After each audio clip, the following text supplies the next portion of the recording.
यहाँ पर इस कार्यक्रम के संयोजक गंगा भगत सिंह नेगी जी, सह संयोजक हमारे प्रदीप सजवान जी और अंकित सजवान जी, और सम्मानित मंच। इस मंच से अपनी बात शुरू करने से पहले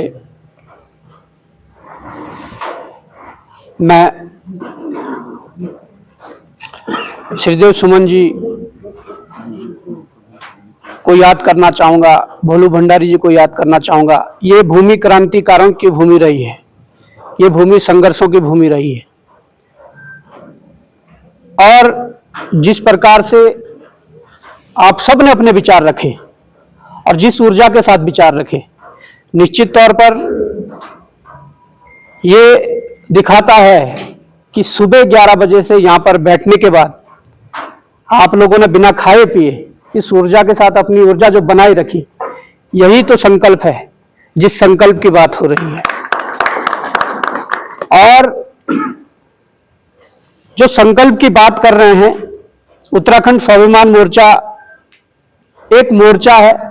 फिलहाल ये राजनीतिक दल या राजनीतिक संगठन नहीं है, ये मोर्चा जरूर है, पर ये आंदोलन है स्वाभिमान को जगाने के लिए और स्वाभिमान को बचाने के लिए। इस आंदोलन में हम सबको सहभागिता निभानी है, और इस मोर्चे ने एक लाइन जो मैं कहूंगा, एक स्लोगन जो कहूंगा, जो दिया है कि संकल्प नए विकल्प का, उस पर जाना चाहूंगा कि ये इसलिए जरूरत पड़ी कि वर्तमान समय में तमाम प्रकार के सुझाव यहां पर आए, तमाम लोगों ने दिए, और उनका कहना था कि अभी राजनीतिकरण नहीं होना चाहिए। अच्छे सुझाव हैं। कुछ लोगों ने कहा कि राजनीतिक दल अगर बनेगा तो बड़ी कठिनाइयां आएंगी और बहुत सारी चुनौतियां होंगी, निश्चित तौर पर होंगी। और हम भी जानते हैं कि ये उत्तराखंड 1994 से लेकर सामाजिक लड़ाइयां लड़ रहा है, और हम लोगों ने भी प्रयास किया। वो प्रयास चाहे मोहित भाई और उन्होंने मूल निवास भू कानून के लिए किया हो, यहाँ पर बैठे तमाम सामाजिक कार्यकर्ता होंगे, सामाजिक जो लोग होंगे, समाज सेवी, उन लोगों ने भी कई लड़ाइयां लड़ी होंगी। और हम लोगों ने भी 7-8 वर्षों से एक संघर्ष किया था। और आज मैं कहना चाहूंगा कि आज इस मोर्चा बनने के बाद दूसरी बार हमने अपने भविष्य को दांव पर लगाया है। पहली बार हमने तब अपने भविष्य को दांव पर लगाया था जब हम गांव से निकलकर देहरादून जैसे महंगे शहर में गए और वहां पर पढ़ना शुरू किया, चीजों को समझना शुरू किया, और उसके बाद वहां पर जो सारी चीजें चल रही थी, जब वो घटनाएं सामने आई, जब वो दृश्य सामने आए, तो निश्चित तौर पर पहली बार हमने अपने भविष्य को दांव पर लगाया कि अगर हम इस पर कदम नहीं उठाएंगे, अगर इस पर हम आगे नहीं बढ़ेंगे, तो मेरा भविष्य तो खराब हो ही रहा है, पर मेरे जैसे उत्तराखंड के लाखों नौजवानों का भविष्य खराब हो रहा है।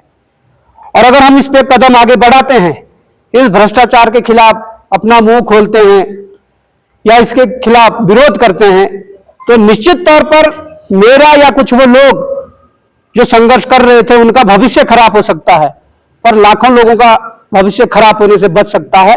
उस दौरान पहली बार अपने भविष्य को दांव पर लगाया था। और ये इस देवभूमि के देवी देवताओं, इष्ट देवी देवताओं का आशीर्वाद कहो या यहाँ के युवाओं का समर्थन, यहाँ के लोगों का समर्थन कहो, कि जब उस लड़ाई को पहली बार मेरी अध्यक्षता में मार्च का महीना था और 2018 से जब उसे शुरू किया, तो उस लड़ाई को जब आगे बढ़ाया तो ऐसी कृपा रही कि हम उस लड़ाई को लड़ते गए, कारवां जुड़ता गया। जो चीजें हमें गलत लग रही थी और वास्तविक रूप में प्रदेशवासियों ने उसे अपनी आंखों से देखा कि कितना गलत हो रहा था, जब वो चीजें आगे बढ़ी तो चीजें सबके सामने आई। हम लोग उसमें सफल रहे कि हम लोगों ने एक छोटी सी शुरुआत करके यहां फैले ऐसे भ्रष्टाचार को खंगाला और उसमें लगभग 100 लोगों को जेल भिजवाया, और उसके उपरांत जो परीक्षाएं हुई तो निश्चित तौर पर उसके परिणाम सबके सामने हैं। उसके बाद हम लोगों ने और भी लड़ाइयां लड़ी, भ्रष्टाचार, पेपर लीक और रोजगार के अलावा जब और अन्य मुद्दों पर लड़ाइयां लड़ी, और कई बार देखा गया, आप सब इस चीज के साक्षी हैं, हमने कई बार कोशिश की कि किसी भ्रष्ट अधिकारी का जो मुंह है वो काला किया जाए। अगर कोई इस उत्तराखंड में रहकर, यहां का पानी पीकर, यहां का अन्न खाकर और यहीं से सैलरी लेकर अगर उत्तराखंड को गलत निगाहों से देखें तो उस अधिकारी के जूते मारे जाएं। हम, और ये मजबूरी हो गई है। मैं ये भी कहना चाहता हूं कि ये सारे घटनाक्रम होने के बाद जब हमने पूरे संघर्ष का विश्लेषण किया, या मैं ये कहूं कि उसका समीक्षा की, तो निश्चित तौर पर कुछ लोगों का कहना था कि इसे अभी सामाजिक रूप से लड़ाई लड़नी चाहिए। मोर्चा जब तक है और मोर्चा भविष्य में सामाजिक लड़ाइयां लड़ेगा, पर यह एक ऐसे राजनीतिक विकल्प को मजबूत करने का काम करेगा जिस चीज का संकल्प लिया है। अगर आज भी 25 वर्षों बाद किसी को लगता है कि सामाजिक लड़ाई लड़ने से इस उत्तराखंड की तकदीर और तस्वीर बदल सकती है, तो उनका स्वागत है, वो सामाजिक लड़ाइयां लड़ सकते हैं।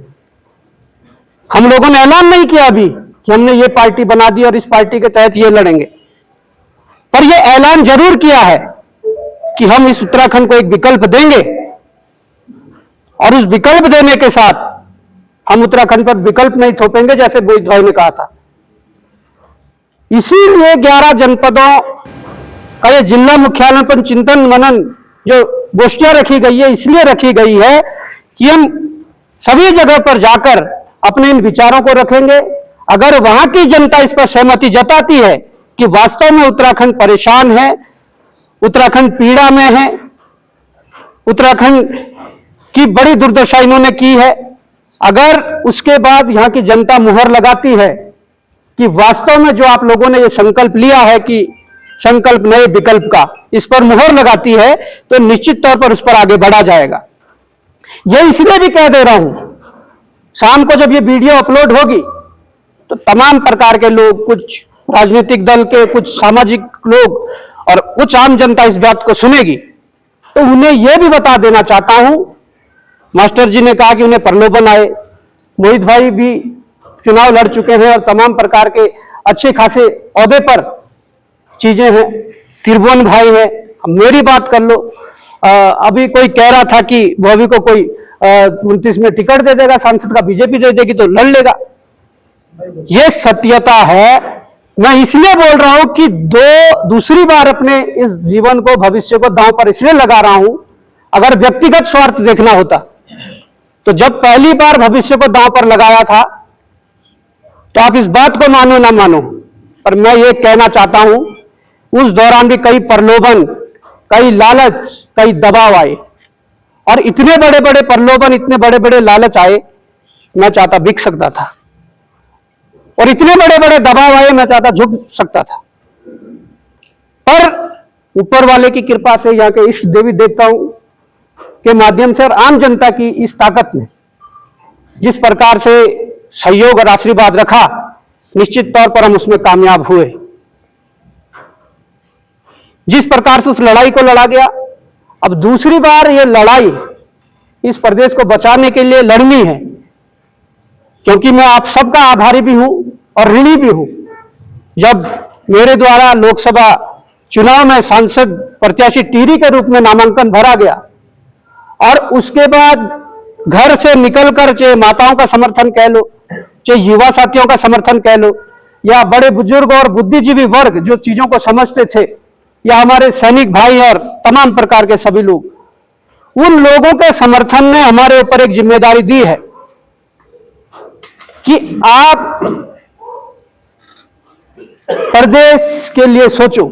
आप व्यक्तिगत सोचने लायक नहीं रहे, क्योंकि आपको जन समर्थन मिला है, और अगर जन समर्थन मिलने के बाद भी हम व्यक्तिगत सोचने लग जाएं तो वही मैं कह रहा हूं कि तब भी प्रलोभन आए तो आगे भी आएंगे। और निश्चित तौर पर मेरा जो गृह क्षेत्र है उसमें तो भाजपा सबसे बड़ी पार्टी है देश में, पर आज भी कांग्रेस का झंडा बुलंद है। और वहां तो भाजपा चाहेगी कि बॉबी पवार आए और कांग्रेस के विरुद्ध चुनाव लड़े और सीट निकाले। यह सच्चाई है। इस सच्चाई को मैं इसलिए बयां कर रहा हूं, यह पूरा परिवार है। भाजपा यह भी चाहेगी कि रानी का आखिरी चुनाव था, पर 29 में अगर यूथ फैक्टर चलता है, तमाम प्रकार की चीजें चलती है, बॉबी आए और चुनाव लड़ जाएं। और दोनों पार्टियों से बराबर कई प्रलोभन और कई चीजें अभी तक आई है, पर हम झुक इसलिए नहीं रहे हैं, हम बिक इसलिए नहीं रहे हैं कि हमारे अंदर वास्तविक दर्द है, क्योंकि हमने चीजों को जीरो से शुरू किया था। हम गरीब घर से निकले हुए लोग हैं। त्रिभुवन भाई अभी खच्चर की बात कर रहे थे कि वहां केदारनाथ में जब खच्चर वाले वो मालिक होता है, वो अपना एक खच्चर वाला रखता है और उस पर अपना पैसा गिनने लग जाता है। यह सच्चाई है कि हमने इंटर तक की पढ़ाई अपने ही गांव के बगल में 7-8 किलोमीटर दूर लाखा मंडल से पूरी की। और जब छुट्टियां होती थी, जब कभी कुछ होता था, तो हमने खच्चरें भी चलाई है। 3-3 खच्चरें चलाई है। छुट्टी के दिन हम रेता बजरी ढोते थे। छुट्टी के दिन हम लकड़ी के लिए जाते थे जहां पर निगम की लकड़ियां बनती थी, और देवदार की लकड़ियां बने या चीड़ की बने। हमने बकरी चुगाई है, हमने गाय भी चुगाई है, हमने खेतों में हल भी लगाया है, और पानी वाला जो हमारे यहाँ तो मोई उसको कहते हैं, आपके यहाँ क्या कहते हैं, मोयार, वो भी लगाई है। तो ऐसा नहीं है कि ये दर्द एक दिन में किसी के अंदर आ जाएगा। बचपन से चीजों को झेला है, और इसलिए आज भी हम कह रहे हैं कि जनता के बीच जाएंगे, जनता से पूछेंगे। जनता को अगर समझ आएगा तो ये उत्तराखंड बचेगा, नहीं आएगा तो हमें जरूरत नहीं है कि हम कहीं राजनीति करें, विधायक बने, सांसद बने, मुख्यमंत्री बने, कुछ और बने, जरूरत नहीं है। इतनी जमीन या इतनी खेती बाड़ी या इतने काम हम करना जानते हैं कि अपना 2 भगत की रोटी है उसका गुजारा करके आसानी से अपने घर पर रहें, शुद्ध वातावरण में रहे, सारी चीजें हैं। पर आज जनता को समझना पड़ेगा कि अगर ये लोग लंबे समय से संघर्ष कर रहे थे, इनके संघर्षों में क्या दर्द था और इनके संघर्षों का क्या विचार था। अगर आज भी उत्तराखंड की जनता उन विचारों पर नहीं गई, उस संघर्षों की उस पृष्ठभूमि पर नहीं गई, तो निश्चित तौर पर आज पासवान के रूप में बिहार से मेयर बनाया है, कल विधायक भी बनेगा, सांसद बनेगा, मुख्यमंत्री बनेगा। कल तक हमारे रोजगार पर डाका डाला गया था। कल मैं जब आ रहा था तो कोटी कॉलोनी में युवाओं ने रोका और एक ज्ञापन थमाया कि टीएचडीसी में कितना बड़ा घपला हो रहा है। वहां पर टीएचडीसी अपने आप नहीं, कंपनियों को लाई है, और कंपनियों के थ्रू फिर ठेकेदार रखे हैं, फिर जाकर हमें सैलरी दे रहे हैं। और उस सैलरी में भी जो उत्तराखंड का है, जो लोकल है, उसको कम दी जा रही है, और उसी काम का दूसरे व्यक्ति को जो बाहर से उन्होंने लाया उसको ज्यादा दे रहे हैं। ये चीजें क्या है? अगर ये चीजें सामाजिक लड़ाइयों से दूर हो सकती है तो मैं सामाजिक लड़ाई लड़ने के लिए तैयार हूं, और यह संगठन सामाजिक लड़ाई लड़ने के लिए तैयार है। पर आप लोग बता दो, उत्तराखंड की जनता बताएं कि अगर ये लड़ाई सामाजिक लड़ाई से नहीं जीती जा सकती, इसके लिए नीति नियंता बनना पड़ेगा, इसके लिए राजनीतिक लड़ाई लड़नी पड़ेगी। ये सच्चाई है। मैं ये भी कहना चाहता हूं कि यहां के ये हाल है कि ये भाजपा तो डबल इंजन कहती है, परंतु मैं ये कहना चाहता हूं कि जैसे मुझे जनता ने समर्थन दिया तो मेरा परम कर्तव्य हो जाता है कि जनता के लिए जो कुछ हो सकता है वो 100% करूं। भले ही मेरे पास सिग्नेचर पावर नहीं है, पर जो हमसे हो सकता है वो उस आवाज को हमेशा बुलंद रखूं। और इंसान के जो कर्तव्य होते हैं, अगर वो उन कर्तव्यों का निर्वहन करता है तो हम तभी उस अधिकार के हकदार हैं जो हमें संविधान ने दिए हैं, या जो हम कहते हैं कि अधिकार मुझे मिलना चाहिए। अगर हम कर्तव्यों का निर्वहन नहीं कर पा रहे हैं तो निश्चित तौर पर हम उस अधिकार के भी हकदार नहीं है जिसकी हम बात करते कि अधिकार मुझे मिलना चाहिए। परंतु चीजों को थोड़ा क्लियर करके जाऊंगा। यहां ये हुआ कि हमारी तरह यहाँ दिनेश धने जी को कह लो, किशोर उपाध्याय जी को कह लो, या धन सिंह नेगी जी को कह लो, जनता ने चुना और उम्मीदों के साथ चुना, पर आज कहां है? आज उस वॉशिंग मशीन में चले गए हैं जिस वॉशिंग मशीन में जाने के बाद साफ सुथरा आदमी होकर आ जाता है। आज वहां है और असली लड़ाई उनसे ही है। अगर तानाशाही वर्तमान समय में बढ़ी है तो असली लड़ाई भाजपा से है, इस बात का ध्यान रखना। आप कह रहे थे पन्ना प्रमुख है, बिल्कुल पन्ना प्रमुख है। कर उत्तरकाशी के एक युवा ने सुझाव दिया कि हमें अपना संगठन इतना मजबूत करना कि उनके पन्ना प्रमुख तो हमें पंक्ति प्रमुख बनाना पड़ेगा, और ये सच्चाई है। भाजपा डबल इंजन की बात करती है, पर मैं कहता हूं कि ये ट्रिपल इंजन है। ट्रिपल इंजन इसलिए कि इनके साथ कांग्रेस भी मिली है। ट्रिपल इंजन इसलिए हो जाता है कि 25 सालों से इस महागठबंधन ने, कांग्रेस और भाजपा का जो महागठबंधन है उत्तराखंड में, इन्होंने और तो और पर इस टिहरी डैम की हिस्सेदारी तक हमें नहीं दिला पाई, तो क्या खाक हम सामाजिक लड़ाइयां लड़ेंगे? क्या खाक इस प्रदेश को बचा पाएंगे? हमें तो दया आ रही है कि कल कोटी कॉलोनी में युवाओं ने रोका और कहा कि हमारे साथ इतना बड़ा वो हो रहा है। और आपने कहा कि किसी व्यक्ति का आपको भी कल फोन आया था कि फोन नहीं उठा रहे थे और इस प्रकार का मुद्दा है। तो अगर इस प्रकार के मुद्दे सामाजिक लड़ाइयों से सॉल्व हो सकते हैं तो ठीक है। इस प्रकार के दिन में एक मुद्दे नहीं आते हैं, 365 दिनों में 300 नहीं, 3000 नहीं, 30,000 मुद्दे आते हैं। क्या 30,000 जगह बॉबी कुमार उपलब्ध हो जाएगा? 30,000 जगह मोहित डिमरी उपलब्ध हो जाएगा? 30,000 जगह मास्टर जी या त्रिभुवन भाई उपलब्ध हो जाएंगे? रास्ता क्या है? एकमात्र रास्ता है कि इनको राजनीतिक रूप से हराना होगा। इन्हें राजनीतिक रूप से हराना होगा, तब जाकर कुछ चीजें हो सकती है। क्योंकि हाल ही में हमने देखा एक गोष्ठी के हम यहां पर सहभागी भी बने, प्रतिभाग किया, तो उसमें भी किशोर उपाध्याय जी ने कहा कि हम तो लेटर लिख रहे हैं, सारी तमाम प्रकार की चीजें कर रहे हैं। हम लोगों ने जनप्रतिनिधि चुन के भेजा है, और जो सदन इस प्रदेश के लिए नीतियां बना सकता है, वो सदन इतना पावरफुल है कि वो कुछ भी नीति बना सकता है और इस प्रदेश की भलाई के लिए। वो कहते कि हम लेटरबाजी कर रहे हो तमाम प्रकार। अरे आपको उचित स्थान पर भेजा, आप वहां से क्यों आवाज नहीं उठाते हैं? आप मीडिया में सुर्खियां बनने के लिए आप लेटरबाजी करके आप मीडिया के सामने आ रही है कि ये लेटर दे दिया, ज्ञापन दे दिया, तमाम प्रकार की चीजें हो गई। ये सारी चीजें सोचने समझने की जरूरत है। उत्तराखंड में हो क्या रहा है? उत्तराखंड में यह हो रहा है कि जिसका जितना बड़ी पोजीशन है, जो जितना पावरफुल है, वो और पावरफुल होते जा रहा है और आम नागरिक को दबाने और कुचलने की बात कर रहा है।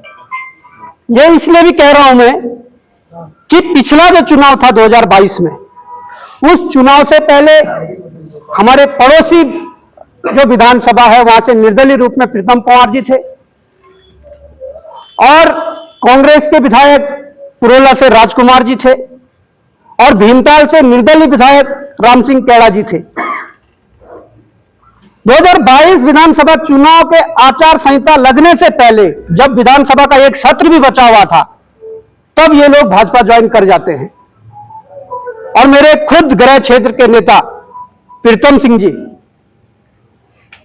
वो विधानसभा अध्यक्ष के घर चले जाते हैं। इन लोगों की विधायकी जानी चाहिए। इन लोगों ने दल बदल कानून का उल्लंघन किया है। अच्छी बात है, विपक्ष को ऐसी जगह पर नजर रखनी चाहिए। क्या उनका कसूर यह था कि वो पहाड़ से विधायक हैं, उनके साथ जनता खड़ी नहीं होती है इन मुद्दों पर? आज अगर वो दल बदल कानून का उल्लंघन उमेश कुमार जैसा विधायक कर रहा है, तो आज प्रीतम सिंह जी मौन है, आज दूसरे विधायक मौन है। क्यों नहीं बोलते कि उमेश कुमार ने दल बदल कानून का उल्लंघन किया है और उसकी विधायकी जानी चाहिए? और वही अध्यक्ष, विधानसभा अध्यक्ष, जब इस प्रदेशवासियों को, यहाँ के पहाड़ी लोगों को, इस पहाड़ को गाली दी जा रही थी, जब एक विधायक, नवनिर्वाचित विधायक उठते हैं और वो इस पर आपत्ति जताते हैं कि भाई ऐसा नहीं होना चाहिए, ये क्या भाषा बोल रहे हैं, ये पहाड़ का अपमान है, ये हमारे लोगों का अपमान है। जब उस व्यक्ति ने पहली विधानसभा में हिम्मत करी तो वही अध्यक्ष उन पर टूट पड़ती हैं, वो वहां पर इंग्लिश झाड़ने लग जाती हैं। तो ये क्या है? वो भाषा वो प्रेमचंद अग्रवाल को भी बोल सकती थी। और जो विधानसभा अध्यक्ष 2.5 साल से उमेश कुमार जैसे लोगों की दल बदल कानून की जो फाइल है वो दबाए हुए हैं, ये क्या गठबंधन है? ये समझना पड़ेगा इन चीजों को। और ऐसे लोग उत्तराखंड के लिए कितने घातक है ये भी समझना पड़ेगा। क्योंकि हमारा अगर उत्तराखंड बिका है, अगर लुटा है, अगर इस उत्तराखंड की यह हालत हुई है तो उसके पीछे कारण भी है। कारण सिर्फ यह है कि हम पहाड़ के लोग, उत्तराखंड के लोग आर्थिक रूप से कमजोर हैं और पहले से कमजोर हैं। और उस आर्थिक रूप से कमजोरी का फायदा जो है ऐसे लोगों ने उठाया, जो बाहरी लोग, जो धनड्डे आते हैं, जिनके पास पैसा होता है, वो छोटा मोटा लालच देकर हम लोगों के बीच में जगह बनाते हैं। और आज की स्थिति यही है कि हमारे ही कुछ जयचंद जो उन लोगों के सारथी बने हुए हैं, जो उन लोगों के और इस पहाड़ के बीच ब्रिज बने हुए हैं, उन जयचंदों को भी पहचानना पड़ेगा। जहां पर ऐसे शब्दों की कभी उच्चारण भी नहीं होना चाहिए। प्रेमचंद अग्रवाल ने गाली दी, विधायक ने एक शब्द में कहा तो अध्यक्ष ने बिठा दिया। अगर जनता की ताकत को पहचानना है तो इस एग्जाम्पल को ले सकते हैं। अगर उत्तराखंड की जनता इस मुद्दे को हाथों हाथ ना लेकर प्रेमचंद अग्रवाल को नहीं घेरती, भाजपा को नहीं घेरती, निश्चित तौर पर प्रेमचंद अग्रवाल आज भी अपने पद पर होता। अगर लोकतंत्र में जनता की ताकत को पहचानना है, यह सबसे बड़ी ताकत है।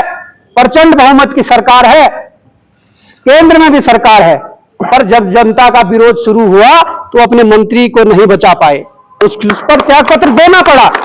यह लोकतंत्र की ताकत है और उस लोकतंत्र की ताकत को जीवित करना पड़ेगा। लोकतंत्र बचा हुआ है। कई ऐसी विधानसभाएं जहां पर भाजपा के विधायक हैं, पर जब हमने चुनाव लड़ा, लोकतंत्र इसलिए जिंदा है कि हम वहां पर जीत कर आए। पूरे उत्तरकाशी जनपद की बात कर लूं तो तीनों विधायक बीजेपी के हैं, और उत्तरकाशी जनपद की अगर आंकड़ों की बात करूं 17,500 वोट हम आगे रहे हैं। क्या है इसका मतलब? लोकतंत्र जिंदा है, उसे पहचानने की जरूरत है। और उसके बाद जब गैरसैंण में आंदोलन होता है, उस घटनाक्रम के बाद, तो महेंद्र भट्ट जी जो लगातार कई बार जिन्होंने ऐसे बयान दिए, उन्होंने पूर्व में भी आंदोलनकारियों को माओवादी कहा है, उन्होंने अभी वर्तमान समय में झोला छाप कह दिया है। तो अभी तो केवल प्रेमचंद अग्रवाल का इस्तीफा हुआ है, इस्तीफा रितु खंडूड़ी सहित, इस्तीफा अपने महेंद्र भट्ट सहित, और सुबोध उनियाल जी जो कहते हैं कि हम तो बिहार से आए हैं। भाई हम तो बिहार से नहीं आए हैं, हम उत्तराखंडी हैं और उत्तराखंड से ही हैं। केवल ये स्टेटमेंट ऋषिकेश में इसलिए दिया गया, ये सुबोध उनियाल को भी पता कि वो यहीं के हैं, वो बिहार से नहीं आए हैं, इसलिए दिया गया कि वहां का पहाड़ी बोर्ड जो डाइवर्ट करके वो पासवान को दिया जा सके, इसलिए दिलाया गया। तो ये चल क्या रहा है? ये जो सारी चीजें हैं, आज ये डैम में हिस्सेदारी की बात कर लो या यहां के संसाधनों के दोहन करने की बात कर लो, कौन कर रहा है? खनन के लिए हैदराबाद से कंपनी बुलाई है। शुरुआती दौर में जब कंपनी आई तो उन लोगों ने लोकल लड़कों को रखा, क्योंकि उन्हें अपना ठिया जमाना था, उन लोगों ने काम शुरू करना था। आज लगातार दिन प्रतिदिन फोन आ रहे हैं लड़कों के कि हमें हटाकर एमपी के लड़के को रख दिया, वहां हटाकर एमपी के लड़के को रख दिया, या वहां के लड़के को रख दिया। यही बात है, हमारे यहां जो पहले आता है हमारा मिसयूज करके आगे बढ़ जाता, अपने आप को स्थापित करता और फिर हमें जैसे लोगों को लात मार के अलग कर देता है। बात खनन की नहीं है, तमाम प्रकार के और प्रोजेक्ट चल रहे हैं, उन प्रोजेक्टों में हिस्सेदारी किसकी है?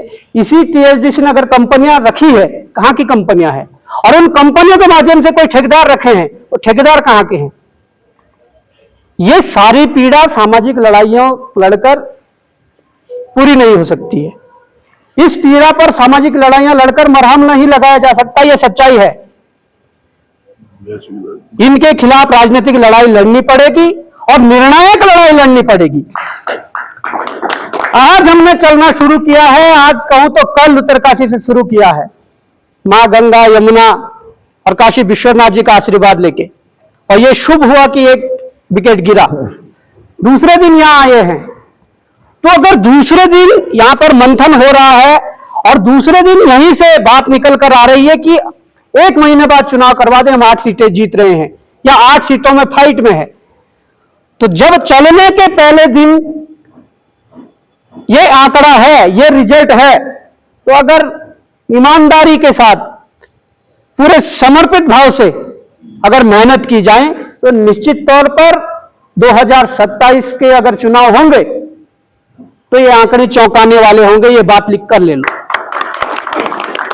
और हमने ना तो कोई अभी पार्टी की घोषणा की है और ना हमने ये कहा कि कौन कहां से लड़ेगा, क्या है। हमने सिर्फ एक संकल्प लिया है कि इस उत्तराखंड को एक विकल्प देंगे। या तो विकल्प मिलेगा या ये सब समाप्त हो जाएगा, दो ही चीजें हैं। विकल्प मिलेगा तो तमाम प्रकार के जो लोग हैं, जो योग्य हैं, वो इस उत्तराखंड के नीति नियंता होंगे भविष्य में। जिस प्रकार से दर दर की ठोकरें हम खा रहे हैं, तो शायद हमारे और आपके बच्चे ना खाएं, अगर अपने नीति नियंता होंगे, अगर डिसीजन यहां से होंगे। और अगर फेल हुआ तो निश्चित तौर पर जो 25 वर्षों में इन्होंने स्थिति कर दी है, कल ही की घटना का देख लो।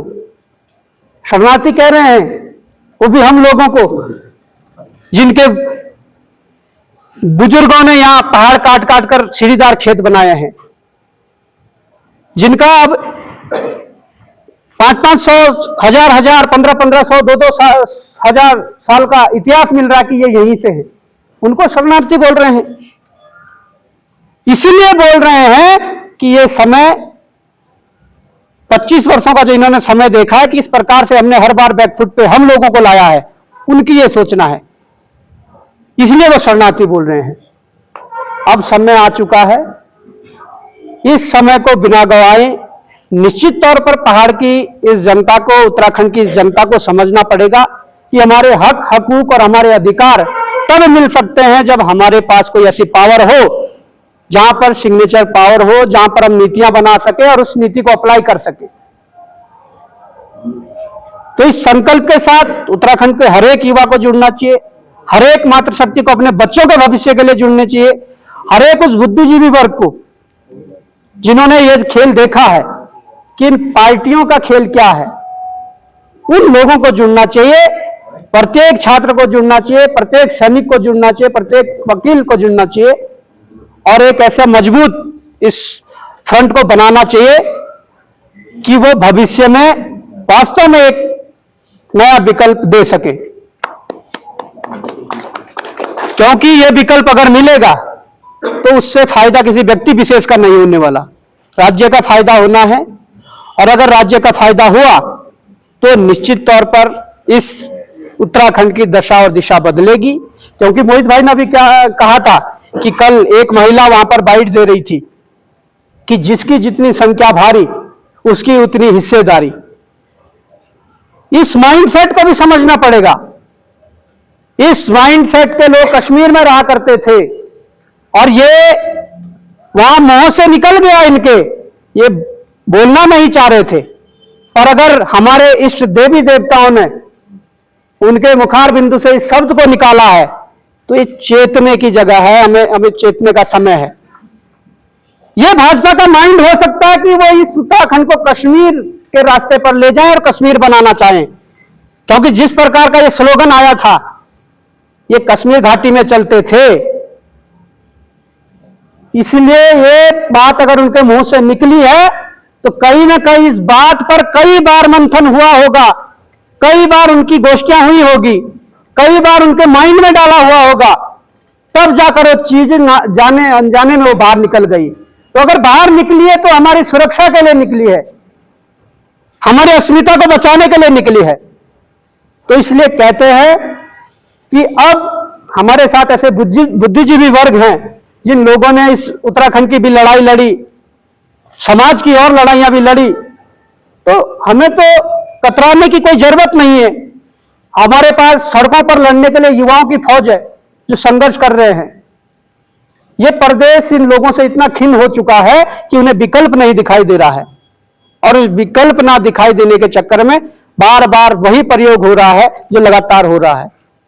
तो ज्यादा समय ना लेते हुए आप लोगों को यह भी क्लियर कर दिया है कि राजनीतिक लड़ाई लड़नी पड़ेगी, और यह मंच राजनीतिक नहीं है।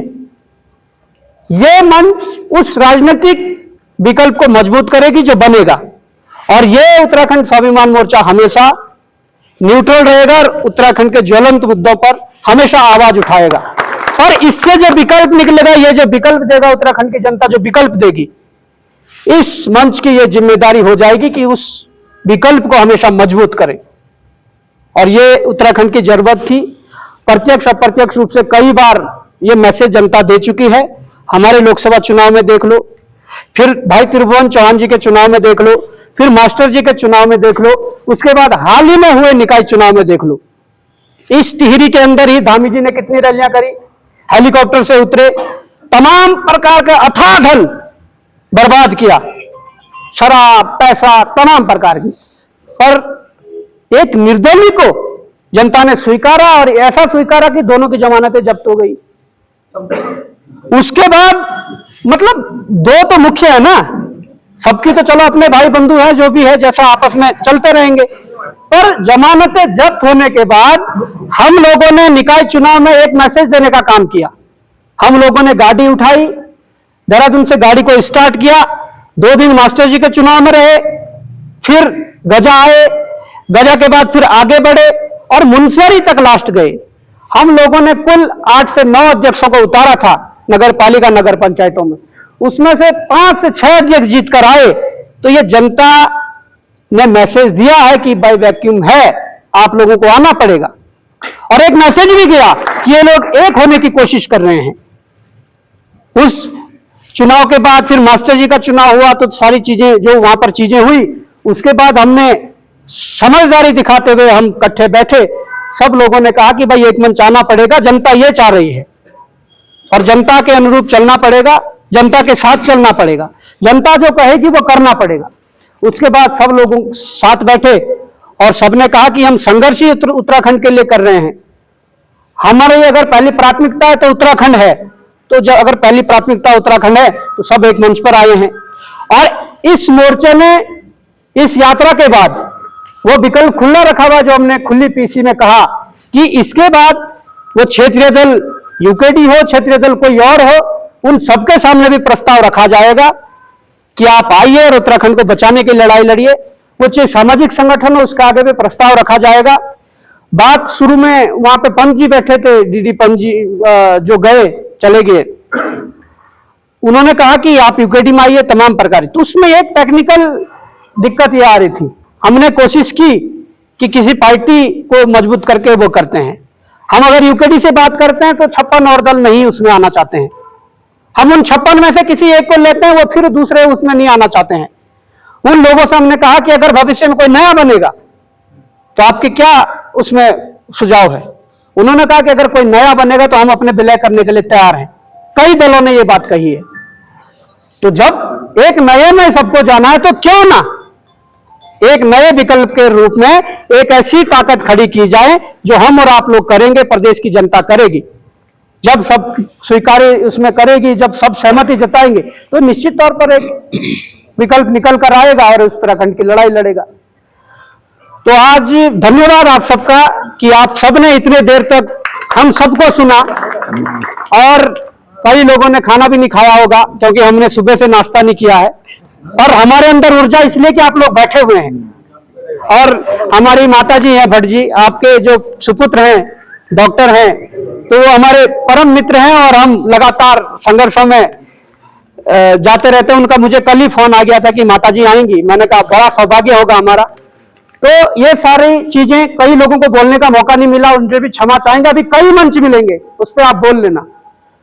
और आज के इस कार्यक्रम के समापन के लिए भी मुझसे कहा गया है, तो अपने वाणी को विराम देते हुए इस कार्यक्रम के समापन की भी घोषणा करता हूं।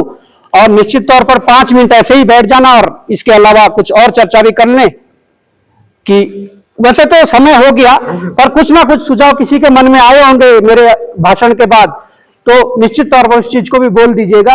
तो इस कार्यक्रम की आधिकारिक रूप से समापन की घोषणा करते हैं।